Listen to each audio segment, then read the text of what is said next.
Selamat berjumpa kembali dengan CTC Ciracap, CTC Channel. Kali ini saya akan membagikan trik servis remote menggunakan Android. Dalam arti ini Android ini hanya sebatas perantara saja. Bisa juga menggunakan handphone lain yang sudah ada fitur kamera ataupun yang lain juga bisa. Bagaimana caranya? Hanya untuk mengetes apakah remote ini berfungsi normal atau tidak, karena kita dibutuhkan saat misal ada user yang servis hanya membawa remote receivernya saja tanpa dibawa receivernya, ataupun remote DVD atau remote TV hanya minta di servis remote-nya yang rusak. Untuk mengetesnya kita nggak usah pakai TV-nya dibawa dulu atau receiver-nya dibawa dulu, karena akan sangat mudah kita untuk mengetesnya. Caranya hanya dengan sebuah handphone yang ada fitur kamera, lalu pilih kamera, buka kameranya maksudnya. Setelah nanti kamera terbuka, ini secara teori ataupun intinya ada lampu sensor infrared. Jadi ini memancarkan cahaya yang secara kasat mata kalau dilihat tanpa perantara kamera tidak akan terlihat.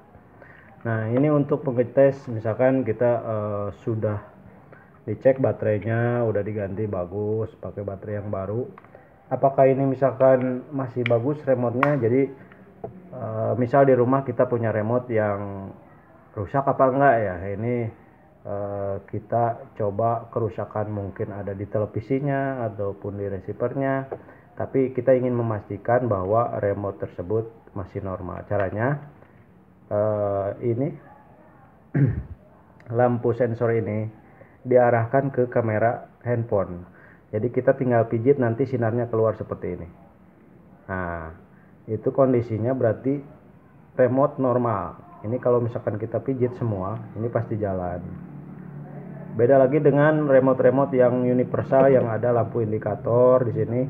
Kalau kita pijit nanti lampu LED indikatornya nyala. Ini kalau yang misalkan kita yang nggak ada lampu indikator LED-nya, kita hanya mengarahkan ke kamera lalu kita pijit, nanti akan kelihatan sinar infrarednya. Nah, ini berlaku untuk semua remote yang menggunakan infrared. Beda lagi kalau misalkan pakai wireless atau bluetooth. Nah, ini yang kita gampang aja kalau misalkan kita hampir semua mempunyai handphone, jadi kita tinggal gunakan fasilitas yang ada. Jadi kita bisa mengetes, bisa dipastikan kalau ini kondisi nyala, ini remote bagus. Berarti kalau tidak berfungsi, ada kemungkinan yang nangkap dari sensor ini ataupun di televisinya, di receivernya atau DVD-nya itu yang bermasalah.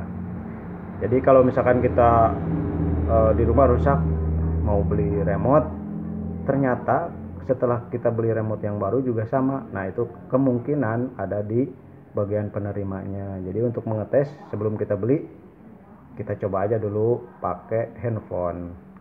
Itu saja sekedar informasi dan trik yang dirasa sangat simpel. Mudah-mudahan bermanfaat buat para pemula ataupun mungkin kalau di kalangan servis udah banyak yang tahu, atau juga bisa kalau misalkan ini kita nggak mempunyai handphone yang ada kameranya. Pada dasarnya ini yang remote-remote yang dulu memakai kondensator frekuensi atau CFI yang 455 MHz. Nah, itu bisa melalui media radio yang ada FM AM. Kita tinggal pindahkan ke radio AM-nya. Nanti kita putar si parkonya, variabel kondensatornya itu di frekuensi berapa saja. Setelah misalkan itu radio menyala di kondisi radio AM, nanti kita tinggal pijit remote-nya. Nanti ada suara feedback dari remote ini kalau dihadapkan dengan radio AM. Nah, itu menandakan bahwa remote tersebut kondisi masih bagus. Kalau misalkan kita tidak mempunyai untuk handphone sebagai media untuk mengetes. Begitu saja informasi yang sangat sedikit, biarpun sangat sedikit dan waktunya juga sebentar. Mudah-mudahan bermanfaat bagi semuanya. Salam opreker se-Indonesia ataupun seluruh dunia. Semoga banyak rezeki dan banyak jobnya. Terima kasih. Jika Anda merasa bermanfaat video ini, silahkan like dan subscribe. Terima kasih.